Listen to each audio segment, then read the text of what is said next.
Welcome back, folks. Today we're going to work on doing the second coat, and since this will probably be a lot faster than the last two videos, I'm going to take you on a tour and show you some of the future in this channel here. Alright, now in second coating we use our 12-inch trowel, my 6-inch knife, and my hawk. Now what you want to do is you want to try and keep the compound as centered as you possibly can in the hawk. And again, always cleaning the knife.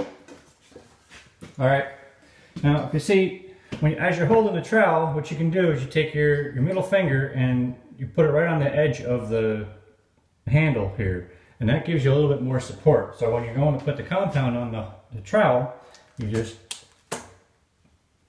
get a little bead like that, and then you start again, just like the first coat, you start way out, and then as you move the knife down, or move the trowel down, you ease it out. And you'll be left a little bit on there. So, you just keep on doing that. Take it all the way down. And when you get down to the edge, what you're gonna have to do a backhand situation. So you just take the knife, hold it, or the trowel, get another little bead, and take it this way. Now, one of the most important parts of second coating is your feathering. You want to make sure you get that as best as you possibly can. So what you'll do is you just put all the pressure on the top of the knife and clean out the top feather. Then you go back and do it again with the bottom. And you can use the tip of the knife to take out any little excess that stays behind. Now you're left with all your compound built up into the middle here. So you go back again here and just keep the knife relatively flat. I mean, you just see a little angle on it. I guess that would be a 30-degree angle. And you smooth it out. Sometimes it takes a couple of passes here. And this way, your feathers are as thin as you possibly can get them, because they get hard to sand off. And you're left with a relatively flat wall. Now after this dries, it'll shrink a little bit and pull in. So when you come back for your third coat, that's when it'll all get filled in and your wall will be perfectly flat. Now, as far as the corners go, what I like to do is start on one side here.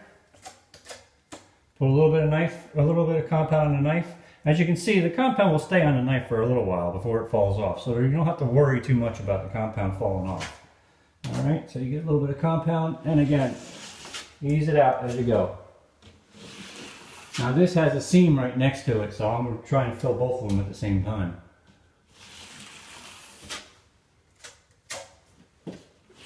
Take it down the wall.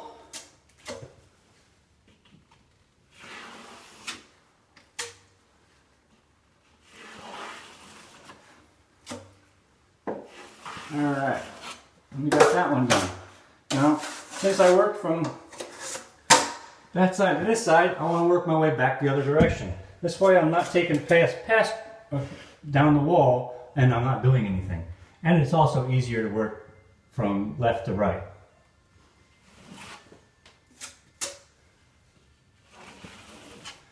Now mind you, I'm pretty much just loading up the compound on the one side of the knife, because gravity is going to want to pull it down to the full width of the knife.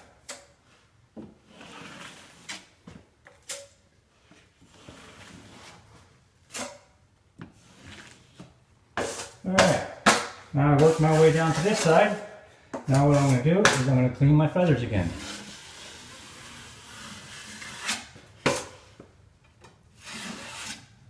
I'm putting all the pressure on the outside. There's very little on the inside. And again, I work my way down to this side of the room, I'll work my way back to the other side. Now, to clean the corner, what you want to do is you want to keep the knife almost flat, just enough to keep the handle from touching the ceiling, and work your way down the ceiling.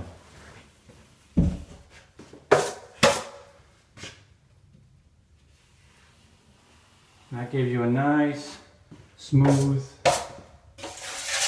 inside corner, or cap, whichever you want to call it.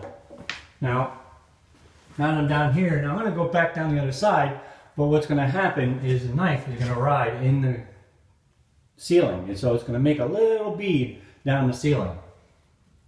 Now you can avoid this by doing one side at a time, but again, when I'm doing this for a living, you want to keep moving and keep going and try and get as much done as you possibly can as you go through. Fix that up. Alright, so again, almost flat. And you'll get a little, sometimes you'll get a little bit of air bubble here where it's not filling up with compound, so you can just go back and fill that up. I'll start from the beginning again. Alright, now you have a nice top corner. Now when I come back to polish, what I'm going to do is I'm going to fill that little bead right there with compound. And then I'm going to clean up the bottom. And then your verticals are done the same way as the ceiling corners or the caps. One side all the way down.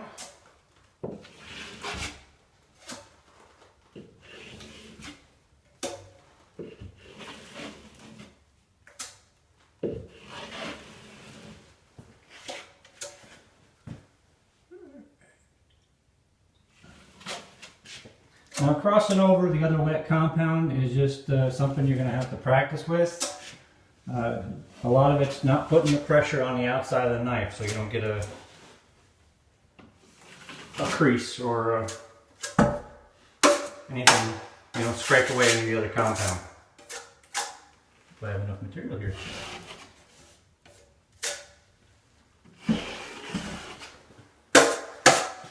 Alright. And you clean the outside.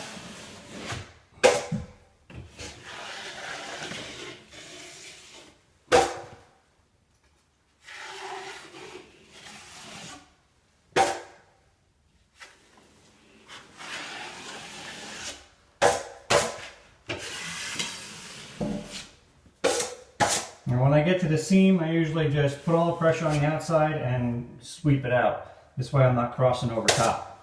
And I do the same thing with the top here. All the pressure on the outside of the knife. That's why it makes it a lot easier when your knife is shorter. You've got so much more control over it. And then you come on down. Again, all this just takes a lot of practice,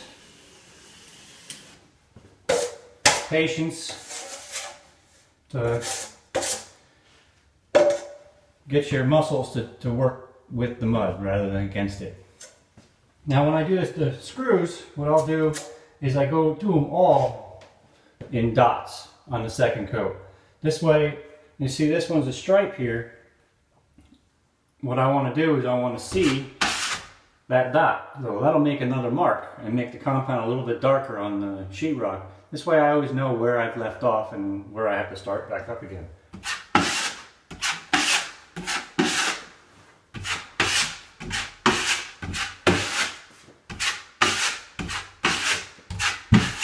You just do the screws real quick, then you take all the compound off. You just want to fill up the screw holes.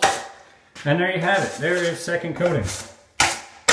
And we'll let that sit, let that dry, and then we'll come back and we'll sand it and we'll do the third coat. Alright, so now I want to take you on a little tour of my future projects that I have going on. Alright, let's take a little walk here. Put this down here. Alright, here we have my closet. This is what will eventually be our closet. And we have our laundry room in the back.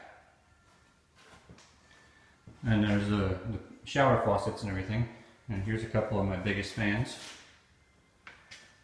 And then we have the rest of the place. Alright, this will be the future kitchen. Alright, the kitchen's going to stretch from right there all the way around and go over to here. Now that's the drain for my workshop sink. On the other side of that door is a 500 square foot workshop. I'm not ready to show you that yet. It's still a little bit of a mess. All right, here, go over to the living room here. Here I'm going to be building a bent lamination curved staircase. It's going to stretch from right there, and it's going to go all the way down to here. And it's going to finish right at the closet door. It'll be about 2 feet wide. I haven't done bent lamination yet, but I'm going to be doing that in the future and teaching myself how to do it. Should be fun. I'll bring you along with me. Here we have what will be my bedroom, or our bedroom. All right, up here this is all 7-inch wide tongue and groove pine. I've actually spoken with the gentleman that made me this, and I might take a trip out to his place and do a little talk about how he makes it and how he mills it. Alright, here's the tile that we've already done, and this will be our bathroom. Alright, the vanity will be right there, and then we come around in here and we have our shower. Now we have a curved ceiling or curved wall on our shower here. I don't know if you can really see it here. So we're going to have to we're going to use these tiles on the walls over here, and we're going to use these stones that we have for the back wall and the floor. For the floor, we've actually went to the dollar store and picked up black rocks. So we're going to place them all into the floor and see how that goes. Here's some more of the tile that we got. These are 8-inch by 4 feet wood look tiles. So that's another project that I have coming along. I'll be doing the cabinets as well, all the way through here, as well as all the trimming. I have to do all the trimming out and everything like that. Now one of the complex parts of doing the cabinets, I don't know if you can see this here, is I have a curved wall on this side too. So doing the upper cabinets is going to be a little interesting. And that's what I have going on for inside. You know, the staircase I think is in one of the next projects along with the shower. But we got to do a railing all the way around the top here and do a railing up the staircase. And that's it for now. So hope you've enjoyed this video. If you did, so, hit the like button and also subscribe, because I have a lot more projects coming up, and I'd like to take you along with me and show you how I did it, and maybe you guys can offer some suggestions and better ideas on how things can be done. Alright, so enjoy your day, and remember, hit that subscribe button, and also share this with all your friends. Alright, bye.